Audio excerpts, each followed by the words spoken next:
Capítulo 4. Do nascimento. Artigo 50.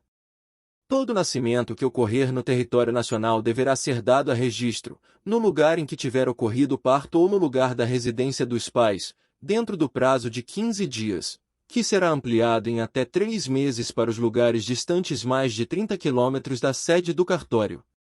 Parágrafo 1º. Quando for diverso o lugar da residência dos pais, observar-se-á a ordem contida nos itens 1º e 2º do artigo 52. Parágrafo 2º. Os índios, enquanto não integrados, não estão obrigados à inscrição do nascimento. Este poderá ser feito em livro próprio do órgão federal de assistência aos índios. Parágrafo 3º. Os menores de 21 anos e maiores de 18 anos poderão, pessoalmente isentos de multa, requerer o registro de seu nascimento. Parágrafo 4 graus. É facultado aos nascidos anteriormente a obrigatoriedade do registro civil requerer, isentos de multa, a inscrição de seu nascimento. Parágrafo 5º. Aos brasileiros nascidos no estrangeiro se aplicará o disposto neste artigo, ressalvadas as prescrições legais relativas aos consulados. Artigo 51. Os nascimentos ocorridos a bordo, quando não registrados nos termos do artigo 65, deverão ser declarados dentro de 5 dias, a contar da chegada do navio ou aeronave ao local do destino, no respectivo cartório ou consulado. Artigo 52. São obrigados a fazer declaração de nascimento. Primeiro, o pai ou a mãe, isoladamente ou em conjunto, observado o disposto no parágrafo 2º do artigo 54. Segundo, no caso de falta ou de impedimento de um dos indicados no item 1º, outro indicado, que terá o prazo para a declaração prorrogado por 45 dias. Terceiro, no impedimento de ambos, o parente mais próximo, sendo maior achando-se presente. Quarto, em falta ou impedimento do parente referido no número anterior, os administradores de hospitais ou os médicos e parteiras, que tiverem assistido o parto. Quinto, pessoa idoneia da casa em que ocorrer, sendo fora da residência da mãe. Sexto, finalmente, as pessoas, vetado, encarregadas da guarda do menor. Parágrafo 1 grau. Quando o oficial tiver motivo para duvidar da declaração, poderá ir à casa do recém-nascido verificar a sua existência, ou exigir a atestação do médico ou parteira que tiver assistido o parto, ou o testemunho de 2 pessoas que não forem os pais e tiverem visto o recém-nascido. Parágrafo 2º. Tratando-se de registro fora do prazo legal ou oficial, em caso de dúvida, poderá requerer ao juiz as providências que forem cabíveis para esclarecimento do fato. Parágrafo 3º. O oficial de registro civil comunicará o registro de nascimento ao Ministério da Economia e ao INSS pelo Sistema Nacional de Informações de Registro Civil, SIR, ou por outro meio que venha a substituí-lo. Artigo 53. No caso de ter a criança nascido morta ou no de ter morrido na ocasião do parto, será, não obstante, feito o assento com os elementos que couberem e com remissão ao do óbito. Parágrafo 1º. No caso de ter a criança nascido morta, será o registro feito no livro se auxiliar, com os elementos que couberem. Parágrafo 2º. No caso de a criança morrer na ocasião do parto, tendo, entretanto, respirado, serão feitos os 2 assentos, o de nascimento e o de óbito, com os elementos cabíveis e com remissões recíprocas. Artigo 54. O assento do nascimento deverá conter: primeiro dia, mês, ano e lugar do nascimento e a hora certa, sendo possível determiná-la, ou aproximada. Segundo, o sexo do registrando. Terceiro, o fato de ser gêmeo, quando assim tiver acontecido. Quarto, o nome e o prenome, que forem postos à criança. Quinto, a declaração de que nasceu morta, ou morreu no ato ou logo depois do parto. Sexto, a ordem de filiação de outros irmãos do mesmo prenome que existirem ou tiverem existido.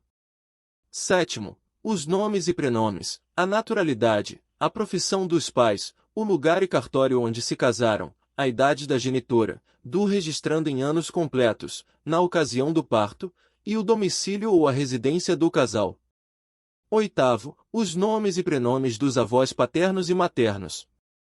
Nono, os nomes e prenomes, a profissão e a residência das duas testemunhas do assento, quando se tratar de parto ocorrido sem assistência médica em residência ou fora de unidade hospitalar ou casa de saúde. 10. O número de identificação da declaração de nascido vivo, com controle do dígito verificador, exceto na hipótese de registro tardio previsto no artigo 46 desta lei, e 11. A naturalidade do registrando. Parágrafo 1º não constitui motivo para recusa, devolução ou solicitação de retificação da declaração de nascido vivo por parte do registrador civil das pessoas naturais. 1º, equívocos ou divergências que não comprometam a identificação da mãe. 2º, omissão do nome do recém-nascido ou do nome do pai. 3º, divergência parcial ou total entre o nome do recém-nascido constante da declaração e o escolhido em manifestação perante o registrador no momento do registro de nascimento, prevalecendo este último. 4º, divergência parcial ou total entre o nome do pai constante da declaração e o verificado pelo registrador nos termos da legislação civil, prevalecendo este último. 5º, demais equívocos, omissões ou divergências que não comprometam informações relevantes para o registro de nascimento. Parágrafo 2º. O nome do pai constante da declaração de nascido vivo não constitui prova ou presunção da paternidade, somente podendo ser lançado no registro de nascimento quando verificado nos termos da legislação civil vigente. Parágrafo 3º. Nos nascimentos frutos de partos sem assistência de profissionais da saúde ou parteiras tradicionais, a declaração de nascido vivo será emitida pelos oficiais de registro civil que lavrarem o registro de nascimento, sempre que haja demanda das secretarias estaduais ou municipais de saúde para que realizem tais emissões. Parágrafo 4º. A naturalidade poderá ser do município em que ocorreu o nascimento ou do município de residência da mãe do registrando na data do nascimento, desde que localizado em território nacional, e a opção caberá ao declarante no ato de registro do nascimento. Parágrafo 5º. O oficial de registro civil de pessoas naturais do município poderá, mediante convênio e desde que não prejudique o regular funcionamento da serventia, instalar unidade interligada em estabelecimento público ou privado de saúde para recepção e remessa de dados, lavratura do registro de nascimento e emissão da respectiva certidão. Artigo 55. Toda pessoa tem direito ao nome, nele compreendidos o prenome e o sobrenome, observado que ao prenome serão acrescidos os sobrenomes dos genitores ou de seus ascendentes, em qualquer ordem e, na hipótese de acréscimo de sobrenome de ascendente que não conste das certidões apresentadas, deverão ser apresentadas as certidões necessárias para comprovar a linha ascendente. Parágrafo 1º. O oficial de registro civil não registrará prenomes suscetíveis de expor ao ridículo seus portadores, observado que, quando os genitores não se conformarem com a recusa do oficial, este submeterá por escrito o caso à decisão do juiz competente, independentemente da cobrança de quaisquer emolumentos. Parágrafo 2º. Quando o declarante não indicar o nome completo, o oficial de registro lançará diante do prenome escolhido ao menos um sobrenome de cada um dos genitores, na ordem que julgar mais conveniente para evitar homonímias. Parágrafo 3º. O oficial de registro orientará os pais acerca da conveniência de acrescer sobrenomes, a fim de se evitar prejuízos à pessoa em razão da homonímia. Parágrafo 4º. Em até 15 dias após o registro, qualquer dos genitores poderá apresentar, perante o registro civil onde foi lavrado o assento de nascimento, oposição fundamentada ao prenome e sobrenomes indicados pelo declarante, observado que, se houver manifestação consensual dos genitores, será realizado procedimento de retificação administrativa do registro, mas, se não houver consenso, a oposição será encaminhada ao juiz competente para decisão. Artigo 56. A pessoa registrada poderá, após ter atingido a maioridade civil, requerer pessoalmente e motivadamente a alteração de seu prenome, independentemente de decisão judicial, e a alteração será averbada e publicada em meio eletrônico. Parágrafo 1º. A alteração imotivada de prenome poderá ser feita na via extrajudicial apenas uma vez, e sua desconstituição dependerá de sentença judicial. Parágrafo 2º. A averbação de alteração de prenome conterá, obrigatoriamente, o prenome anterior, os números de documento de identidade, de inscrição no cadastro de pessoas físicas, CPF, da Secretaria Especial da Receita Federal do Brasil, de passaporte e de título de eleitor do registrado, dados esses que deverão constar expressamente de todas as certidões solicitadas. Parágrafo 3º. Finalizado o procedimento de alteração no assento, o ofício de registro civil de pessoas naturais no qual se processou a alteração, às expensas do requerente, comunicará o ato oficialmente aos órgãos expedidores do documento de identidade, do CPF e do passaporte, bem como ao Tribunal Superior Eleitoral, preferencialmente por meio eletrônico. Parágrafo 4º. Se suspeitar de fraude, falsidade, má-fé, vício de vontade ou simulação quanto à real intenção da pessoa requerente, o oficial de registro civil fundamentadamente recusará a retificação. Artigo 57.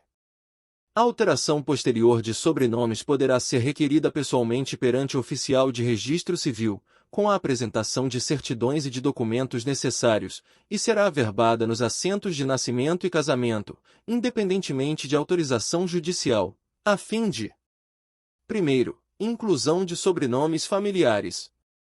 2º, inclusão ou exclusão de sobrenome do cônjuge, na constância do casamento. 3º, exclusão de sobrenome do ex-cônjuge, após a dissolução da sociedade conjugal, por qualquer de suas causas. 4º, inclusão e exclusão de sobrenomes em razão de alteração das relações de filiação, inclusive para os descendentes, cônjuge ou companheiro da pessoa que teve seu estado alterado. Parágrafo 1º. Poderá, também, ser averbado, nos mesmos termos, o nome abreviado, usado como firma comercial registrada ou em qualquer atividade profissional. Parágrafo 2º. Os conviventes em união estável devidamente registrada no Registro Civil de Pessoas Naturais poderão requerer a inclusão de sobrenome de seu companheiro, a qualquer tempo, bem como alterar seus sobrenomes nas mesmas hipóteses previstas para as pessoas casadas. Parágrafo 3º. Revogado. Parágrafo 3º-A. O retorno ao nome de solteiro ou de solteira do companheiro ou da companheira será realizado por meio da averbação da extinção de união estável em seu registro. Parágrafo 4º. Revogado. Parágrafo 5º. Revogado. Parágrafo 6º. Revogado. Parágrafo 7º. Quando a alteração de nome for concedida em razão de fundada coação ou ameaça decorrente de colaboração com a apuração de crime, o juiz competente determinará que haja averbação no registro de origem de menção da existência de sentença concessiva da alteração, sem a averbação do nome alterado, que somente poderá ser procedida mediante determinação posterior, que levará em consideração a cessação da coação ou ameaça que deu causa à alteração.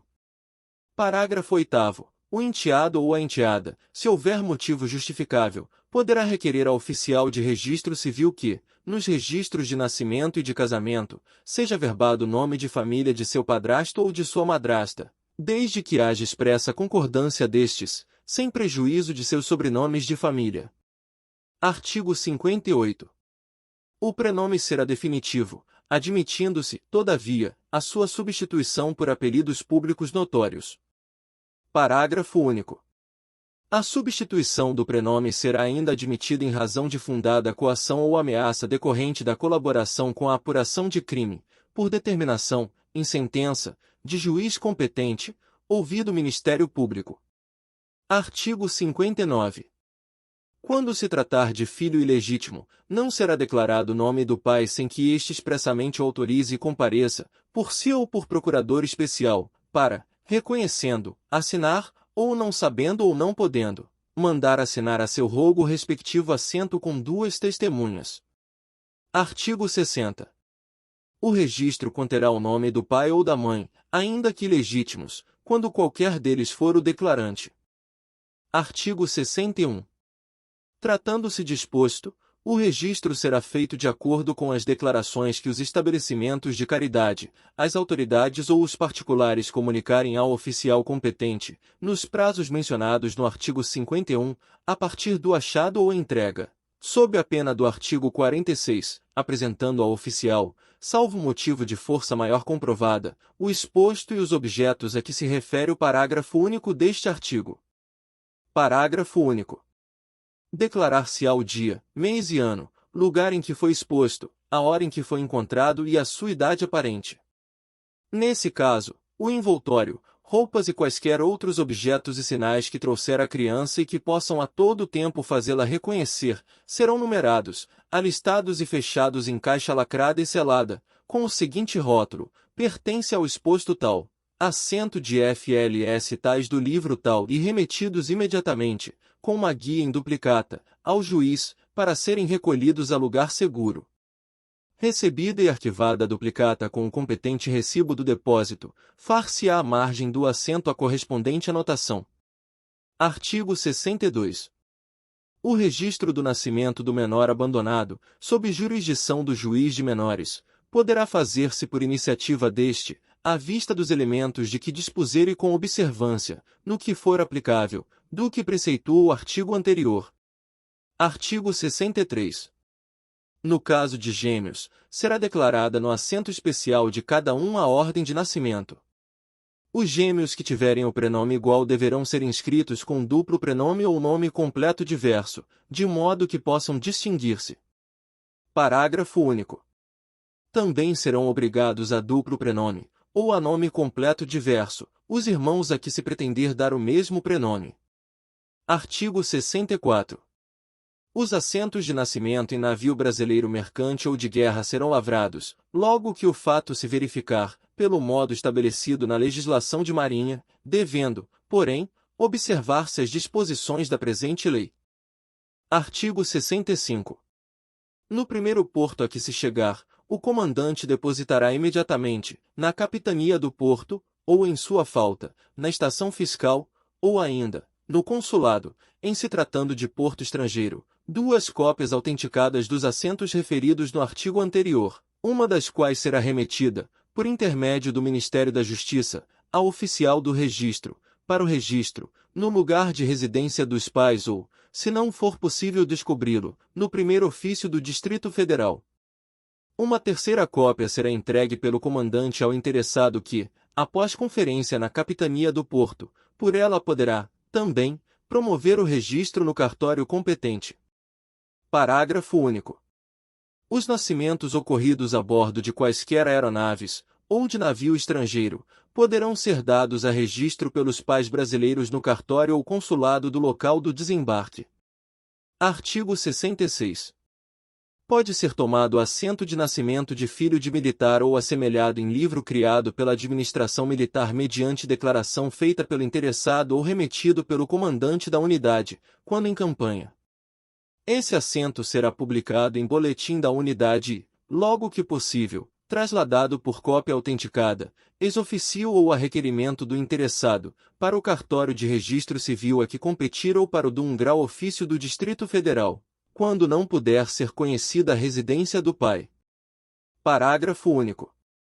A providência de que trata este artigo será extensiva ao assento de nascimento de filho de civil, quando, em consequência de operações de guerra, não funcionarem os cartórios locais.